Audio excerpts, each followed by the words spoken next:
Storm Station Forecast with meteorologist Malcolm Byron. In the last half hour, we told you that the hurricane hunters were en route to a system just off the southeast coast, and now they are over the Atlantic, approaching that system as we speak. And in the next hour or so, it will be in the system collecting data to see whether or not we have a well-defined low-level circulation. And it certainly looks a little more organized on satellite imagery. And for that reason, see that red X right there? That corresponds to high chances of tropical development in the next 48 hours. We might have a short-lived tropical depression or maybe even a subtropical depression in that time frame as it approaches the southeast coast. It's going to meander for the time being, but then eventually move inland to the Carolinas. Not going to be a major impact here in the capital region. We'll keep an eye on it, and we'll let you know any breaking tropical news through the afternoon, or if anything comes out tomorrow through the Storm Station mobile app. And Josh will have an update on later newscasts. Of course, we track the tropics every day at 5 and 10 o'clock. But if something breaks, we'll let you know at 4 o'clock as well. So this is our current tower cam perspective. Stubborn clouds still hanging on in the capital region. But look what I see right there. Little patch of blue. Starting to see that clearing line work its way closer to the capital city. We said this morning, as long as you have stubborn clouds, you have the chance to see some sprinkles. And that is what we find at this hour off to the south.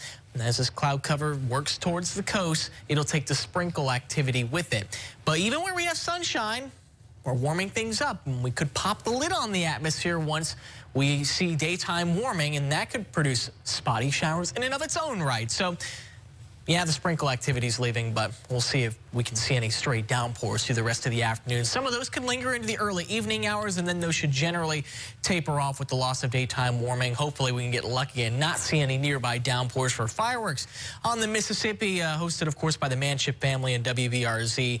But again, I think those chances will be fairly low, but not necessarily zero. Always have to throw that fly in the ointment, right?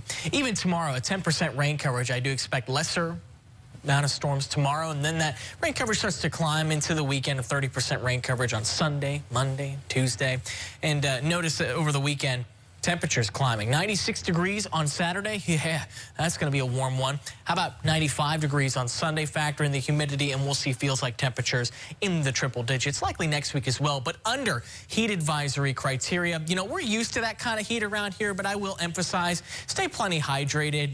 Nevertheless, because it is a holiday weekend after all, and many will be spending time outside, and we don't want the heat to catch you off guard. So just keep up on your water intake, and it's a pretty typical summer forecast on this Storm Station 7-day.